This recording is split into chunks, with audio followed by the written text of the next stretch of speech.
Oi! Hoje a gente vai falar sobre a raiva. Eu sou Hannah. Eu sou Sati. Sejam bem-vindos ao canal Calma aí, sua dose de psicologia diária. Me diz uma coisa, você já se sentiu explodindo? Uma coisa vai acumulando, você implode, reage e depois você se culpa pelo que você fez? A gente vai falar nesse vídeo sobre raiva, para você entender por que ela existe, para que ela existe e também encontrar maneiras de lidar melhor com sua raiva. Mas antes da gente começar, não esquece de se inscrever no canal para você não perder nada do que a gente está falando por aqui. Então, a raiva, ela é uma emoção básica e universal. Como qualquer outra emoção, ela é essencial para a nossa vida, a gente precisa da raiva. E ela vem de acordo com uma interpretação que a gente faz da situação. A raiva acontece quando a gente interpreta que uma injustiça está acontecendo. Ou seja, quando alguém está violando nossos valores, nossos limites.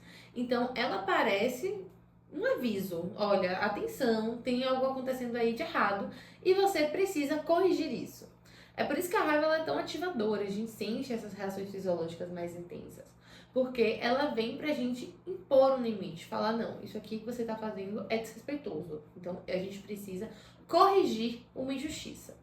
Ou seja, a raiva ela não é ruim, não é a vilã da história. Uma pessoa que sente raiva não é uma pessoa ruim, mas é uma pessoa que está querendo definir os seus limites, defender os seus valores e mostrar que tem algo errado acontecendo ali. Perfeito. E pensando no que Hannah falou, né, nessa mobilização à ação, é a função principal da raiva. Então, a raiva, ela literalmente, quando a gente fala lá, ó, da ansiedade, que é aquele tempo para você saber o que você vai fazer. A raiva é a ação em si. É o combustível que você vai usar para fazer efetivamente alguma coisa. Seja fugir, seja correr, seja lutar. Lutar por algo que está te incomodando, por alguma injustiça. Então a raiva, ela mobiliza, ela movimenta. Então é justo que ela seja uma emoção tão avassaladora, né? É uma emoção tão difícil da gente controlar, porque ela tem que te fazer se movimentar. E lá atrás, né, na nossa história evolutiva, é o que ajudou a gente a sobreviver, né? A sobreviver, a se desenvolver. Por quê? Porque ela mobilizava a gente a se defender dos perigos, mas também para defender o que a gente achava correto, para defender o que a gente acha que é justo. E é importante que a gente dê o valor devido à raiva, porque é ela que vai fazer você se mexer mediante a algo que não é legal, que não é bom para você. Sem a raiva, imagine o nosso nível de permissividade, né, de submissão às coisas. Nós não teríamos literalmente energia para mudar um contexto a nosso favor, né, para mudar um contexto para ele se encaixar dentro do que é importante, do meu limite, né, do que eu acho que é valor ou não. Então é importante que a gente dê o espaço correto para a raiva. Ela é muito positiva se ela for utilizada de uma maneira, né, mais adequada. E a questão central é quando a gente pensa na disfuncionalidade da raiva, não é sentir a raiva, não é a emoção raiva, é o comportamento que às vezes é disfuncional. Então, a emoção, ela vem associada a um comportamento, mas que a gente tem controle, tem consciência sobre esse comportamento. Alguns comportamentos disfuncionais da raiva são aqueles comportamentos explosivos. Então, quando a pessoa ela explode com algo, ela tem um direito violado, ou ela interpreta que está tendo um direito violado, mas ela escalona essa resposta dela, então ela não consegue trazer aquela situação de uma maneira que resolva. Ela, na verdade, tem uma reação desproporcional, às vezes acompanhada de, inclusive, agressões verbais, agressões físicas, de danos, de quebrar coisas. Isso tudo também gera novas emoções, porque depois de uma explosão dessa, a pessoa tende a se sentir triste, culpada, envergonhada, a depender. Então, essas consequências, elas são, sim, disfuncionais dentro desse contexto, porque a gente tem uma intensidade muito grande e desproporcional àquilo que está acontecendo. Então, quando a gente vai falar desse lugar da raiva, a gente está falando de uma interpretação de que algo é injusto. E é claro que nem sempre nossa interpretação está coerente. Às vezes a gente entende, né, quando a gente falou, a raiva ela vem por uma sensação de injustiça e de que meus direitos estão sendo violados, então eu preciso impor limites. Só que às vezes a gente interpreta isso de uma maneira diferente como realmente é. Então, aconteceu algo e eu penso, essa pessoa tá fazendo isso pra me irritar. Ela está fazendo isso propositalmente, ela quer que eu fique assim. E na verdade a pessoa às vezes não tá. Às vezes a pessoa Ela só é irritante mesmo. a pessoa vivendo. É o jeito dela. E a gente interpreta que aquilo é pessoal. Entender essa diferença é importante, porque sim, vão ter alguns momentos que a gente vai estar sendo desrespeitado e que a gente vai precisar impor esse limite de uma maneira assertiva para que aquilo tenha uma funcionalidade, mas às vezes é só uma interpretação nossa. E aí o efeito vai ser negativo, né? Isso. E entender isso é a gente começar a tentar entender o ciclo da nossa raiva, tá? É claro que o ciclo da raiva, quando a gente falar aqui, vai ser uma coisa mais abrangente. Mas você conseguir entender o ciclo da sua, você vai conseguir identificar o elo que você consegue primeiro quebrar. Então, entender o meu ciclo singular de raiva é eu entender onde eu consigo primeiro fazer um movimento de mudança. Então, o que acontece no ciclo da raiva? Vai acontecer uma determinada situação, que é um gatilho, né? Por exemplo, alguém me cortou. Tô no trânsito, alguém me cortou. Aí, o que vai acontecer? Vai vir um pensamento. Nossa, que susto, que falta de respeito, né? Porque eu tive aquela primeira Ação. me acordou, me chamou. Nossa, que falta de respeito, né? Que erro que a pessoa cometeu. Aí eu vou sentir raiva. A partir do momento que eu sinto a raiva, o sintoma físico fica mais aparente, que é aquela taquicardia, aquela respiração. E aí vem a reação, que pode ser uma explosão, eu dou uma buzinada bem forte, eu xingo a pessoa, eu faço um gesto que ofenda ela. E essa reação vai alimentar um ciclo interno, que é da pessoa também ficar chateada, porque às vezes foi sem querer, e ela também se sentiu mal, e aí vai alimentar um pequeno ciclo aqui. Ou a outra reação pode ser de internalizar, de reprimir aquela raiva. Então eu sei, o trânsito é muito perigoso, vou ficar calada. Mas eu vou pra casa com taquicardia, eu vou pra casa meio tremendo, com aquela chateação de que as pessoas me desrespeitam. E aí chego meio intolerante em casa e acabo ficando com raiva de outras coisas e posso acabar explodindo também. O que vai movimentar outro pequeno ciclo aqui.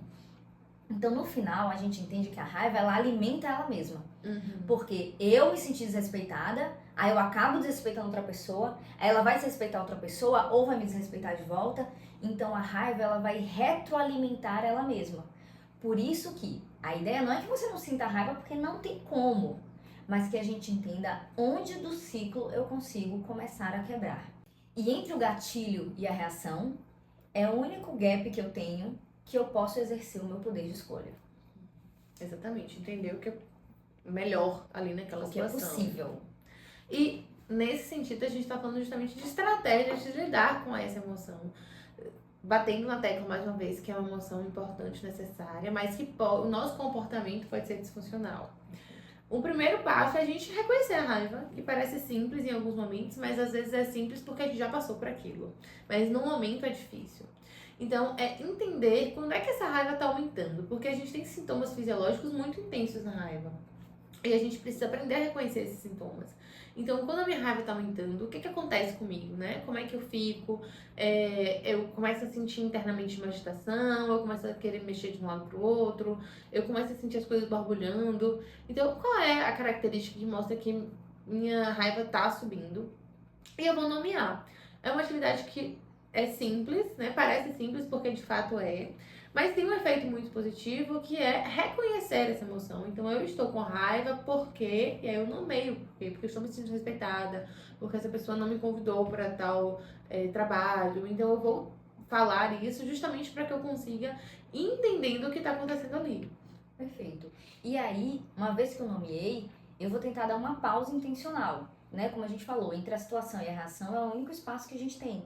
E é nesse momento que a gente tenta dar uma pausa intencional, a gente tenta literalmente aumentar esse espaço. Então, quando a gente fala dessa pausa intencional, é perceber essa sensação, essa sintomatologia da raiva e tentar aumentar esse espaço de resposta. E tem algumas técnicas, né?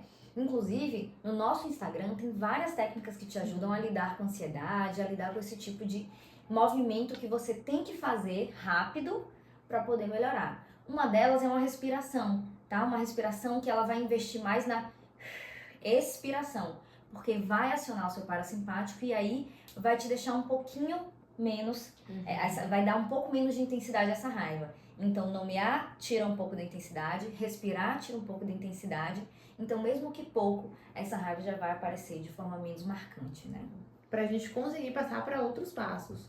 Por exemplo, questionar esses pensamentos que estão aparecendo. Então, quando eu consigo me acalmar, eu vou identificando o que está aparecendo para avaliar se aquilo que eu estou pensando de fato faz sentido. Então, meu pensamento ali, minha sensação é de que eu estou sendo desrespeitada.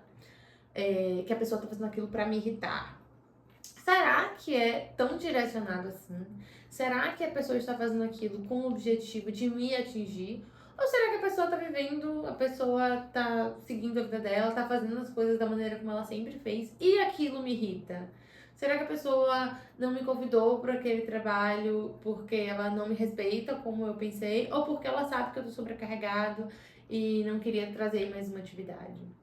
Esse processo é importante para a gente entender o que a gente vai fazer depois. Porque nesse contexto a gente reavalia e percebendo que não foi injusto, a raiva tende a diminuir. Mas a gente pode também perceber que faz sentido, que aquela pessoa de fato está me respeitando, ou que a gente precisa impor um limite. E a gente pode passar para o próximo passo, que é como comunicar isso. Isso. E comunicação assertiva, inclusive a gente tem um vídeo sobre isso aqui. Vamos deixar linkado aí para vocês. Basicamente é você comunicar realmente o que está acontecendo. Então eu vou dar um exemplo. Se eu viro para a pessoa, né, aconteceu a situação, estou estressado e falo, você fez para me irritar. E a pessoa responde, não, não fiz. Acabou a conversa. Porque se a pessoa está dizendo que não fez e é ela que fez, você literalmente está trazendo um tipo de comunicação que não tem resolução, não tem função prática. Agora, você comunicar, olha, toda vez que você faz tal coisa, eu me sinto chateada, eu fico irritada, eu acho que tal comportamento é desrespeitoso. Você está comunicando o seu incômodo. E aí, para isso, a gente tem algo a fazer. Sim. Então, você pode propor uma estratégia, a pessoa pode propor uma solução. Então, a comunicação assertiva, gente, é falar de você, porque é em você que está essa vontade de mudança. Então, quando eu falo assim, eu quero, sei lá, que você se comporte de forma X. Poxa, eu não posso mudar o comportamento do outro. Agora eu falar, olha, tal coisa me incomoda muito. E a pessoa, poxa, não me importa, eu não preciso fazer. Isso pode chegar a uma solução. Então, uma comunicação assertiva, ela vai proporcionar a possibilidade da solução do problema. Exatamente.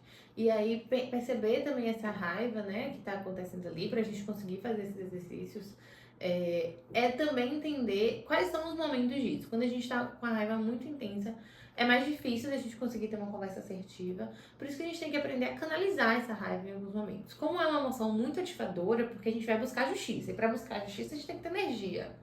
Então, é importante a gente pensar em alternativas que usem essa energia.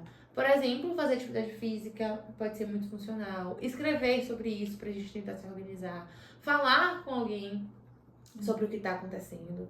Então, quando a gente fala de canalizar essa energia da raiva, é porque ela traz, né, uma ativação muito grande e que a gente precisa direcionar para algum lugar. Se não for para a situação específica naquele momento, porque às vezes isso não vai ser funcional, mas é usar essa emoção ali naquele momento e resolver depois, quando a gente estiver um pouquinho mais organizado. Perfeito. E também, gente, respeitar o nosso corpo. Depois de um pico, de um excesso de liberação de energia como essa, nosso corpo vai estar cansado, vai estar desgastado. Então, para além do fato de você preservar um pouco o seu corpo, você também se preservar. Então, é dar um passo para trás, é conseguir fazer algum tipo de autocuidado, seja saindo do ambiente que te estressou, seja indo dar uma caminhada para poder ficar um pouco mais distante. Porque a raiva acabou de acontecer. Mesmo que você esteja certo ou errado, acabou de acontecer uma liberação forte de energia. Então, assim, se permita se reconectar com você. É meio como se você fosse sintonizar de novo essa rádio aí. Então, dá esse tempo para você. Se permita esse autocuidado no pós-raiva, que vai te ajudar, inclusive, a não entender a raiva sempre como um lugar de estresse, de explosão e de constrangimento. Não, a raiva também é um reconstrutor, ela te dá um espaço para reconstruir uma situação. Então, se permita esse processo depois, o processo de raiva. Uhum. E a gente está trazendo isso aqui muito para que vocês entendam que a raiva ela não é a vilã, ela não é um problema. Raiva é combustível, raiva é importante para a gente impor limites, para a gente defender nossos direitos. Mas para isso, a gente precisa começar a escutar nossa raiva. O que ela está querendo me dizer? Que limites é importante que eu perceba e que eu preciso de fato impor? Ouvir essa raiva e aprender a dialogar com ela, para aí sim começar a colocar nossos limites, a defender nossos direitos de uma maneira assertiva e funcional.